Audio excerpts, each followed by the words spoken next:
کوئی ایسا کانسیپٹ ہے جو آپ کے اپنے جتنے سامعین اور ناظرین ہیں ان کو نظر میں رکھتے ہوئے آپ یہ پروجیکٹ کرنا چاہتے ہیں؟ دیکھیے مجھے ہمیشہ تاریخی سبجیکٹس اچھے لگے ہیں، لیکن آج کے دور میں تاریخی ڈرامہ کرنا ایک بہت بڑا پروجیکٹ ہو جاتا ہے، بہت خرچے کاسٹیومز وغیرہ، جب تک کوئی اسپانسر نہیں آئے، لیکن اسپانسر ملنا مشکل ہے۔ اب مجھے ایک تاریخی سبجیکٹ بہت دنوں سے مجھے ذہن میں تھا اور دل کر رہا تھا کہ میں اس پر کام کروں، وہ ہے محمود گاما۔ محمود گاما ایک ایسی شخصیت ہے، بڑی سیکولر شخصیت رہی ہے، ان کے سبق اسکول کی کتابوں میں بھی پڑھے ہوں گے آپ سب لوگ۔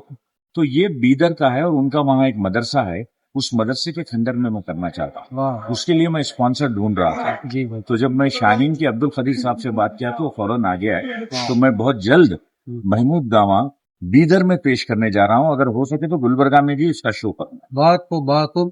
اس سے ہٹ کر کے ہم پوچھنا چاہیں گے ظفر محی الدین صاحب سے کہ ایک عرصے سے آپ کے خدمات کو دیکھتے ہوئے حکومت کرناٹک نے اردو اکیڈمی کا آپ کو رکن منتخب کیا ہے، اور ماشاءاللہ اس وقت سے آپ کی خدمات جاری ساری ہیں۔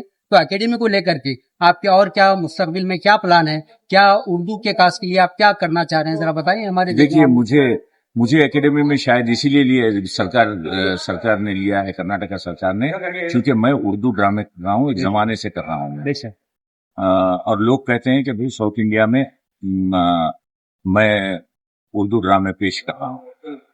تو اب میرا کام اردو اکیڈمی میں صرف ڈرامہ ریلیٹڈ ہی میں بات کرتا ہوں، اردو اکیڈمی سے بھی میں نے ڈرامے پیش کیے ہیں، لیکن میں نے ایک پروپوزل دیا ہے اردو اکیڈمی کو اپنی میٹنگ میں کہ ہمیں اپنی چیزوں میں کچھ بدلاؤ لانا ہے۔ صرف کتابیں کو ہم چھاپتے ہیں، لیکن کچھ آڈیو ویژول ڈاکومنٹیشن بھی ضروری ہے۔ اگر Urdu academy audio visual documentation کرتی ہے، جیسے اب میں چونکہ آپ میرا انٹرویو لے رہے ہیں، میں آپ کی تعریف کرنا اچھا نہیں لگے گا مجھے، میں کسی اور انٹرویو میں بول سکتا ہوں، وہ اس لیے کہ ساگر صاحب ایک ون آف دی پہلے آدمی ہیں کرناٹک کے جنہوں نے یہاں کی اردو ریلیٹڈ خواجہ بندے نواز یسو دراز پر ہو، چاہے وہ سلیمان خطیب پر ہو یا یہاں کے تاریخی مقامات پر ہو، تو اس پر جو انہوں نے ڈاکومنٹیشن کیا ہے وہ اتنا اہم اور قیمتی ہے۔ کل اگر آپ اس پر پیسے بھی خرچیں تو اس طرح کا ڈاکومنٹیشن آپ کو نہیں ملتا، لیکن کیا ہو جاتا ہے یہ انہی کے گھر میں بند ہو کے کہیں چلا جائے گا۔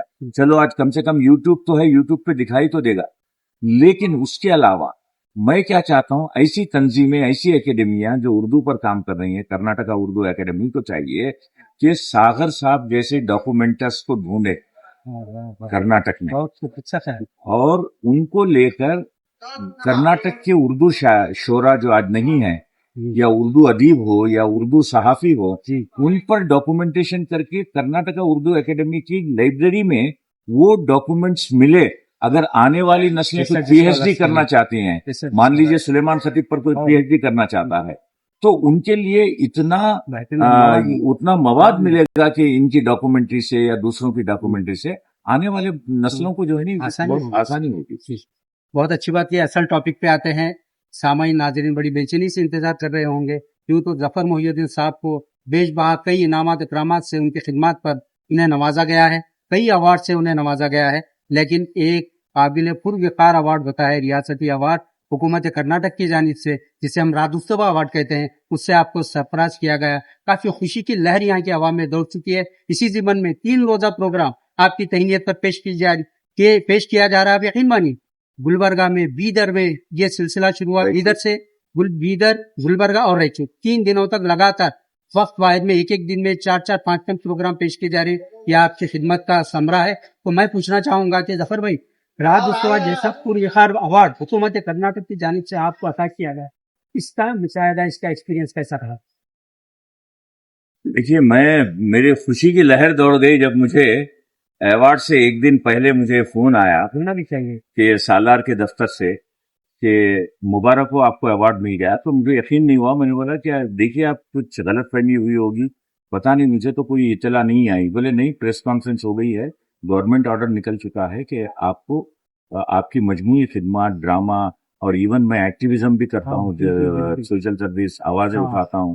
جیسے national council of promotion of Urdu language پہ جب میں نے ایک بڑا احتجاج کیا تھا, جب انہوں نے یہ لکھا تھا کہ اردو کی کتاب جو لیں گے وہ سرکار کے خلاف نہیں کہیں گے. سمرتی ایرانی اس وقت منسٹر تھی تو اٹھائی تھی, تب گریش کرناڈ کو جب میں سنایا تو میرے ساتھ آئے, بولے ظفر میں تمہارے ساتھ, وہ میرے ساتھ بازو آ کے کھڑے ہو گئے. اتنی بڑی شخصیت میرے پروٹیسٹ میں وہ ساتھ رہے. اس کے بعد گورنمنٹ آف انڈیا نے وہ اقرار نامہ ہٹا لیا اور مجھے ایک لیٹر لکھا کہ ہم نے اس اقرار نامے کو واپس لے لیا. یہ میرے لیے بہت بڑا وقار یہ رہا ہے.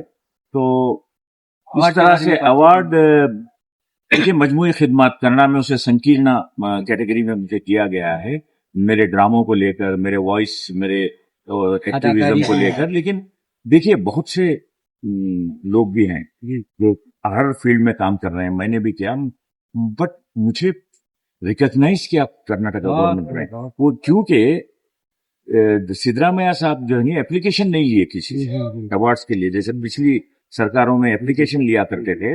انہوں نے ایک کمیٹی بنائی 60 لوگوں کی, اور وہ لوگ یہ کرناٹک کے کونے کونے میں جا کے آرٹسٹوں کو ڈھونڈے ہیں, دوسری سائنٹسٹوں کو, ڈاکٹرز کو, انجینئرس کو, سب کو ایوارڈ دیا ہے. اس میں مجھے یہ آرٹ کی کیٹیگری میں جو ایوارڈ دیا ہے یہ قابل ستائش ہے. میں کرناٹکا گورنمنٹ کا ممنون و مشکور.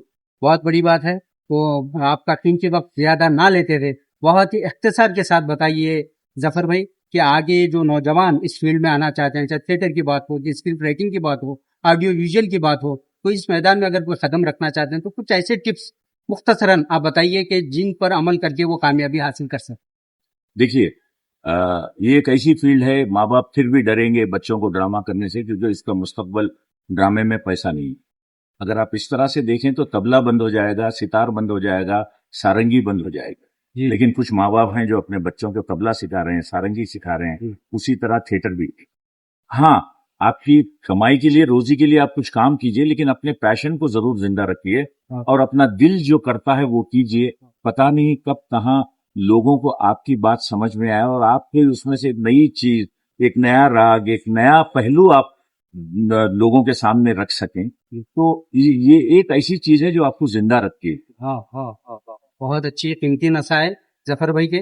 انشاءاللہ یہ ہمارے ناظرین اس کو یاد رکھیں گے اور اس سے استفادہ بھی کریں گے. یہی امید کے ساتھ ہم اس پروگرام کو یہیں پہ اختتام کرتے ہیں. آداب. السلام علیکم ورحمۃ اللہ وبرکاتہ.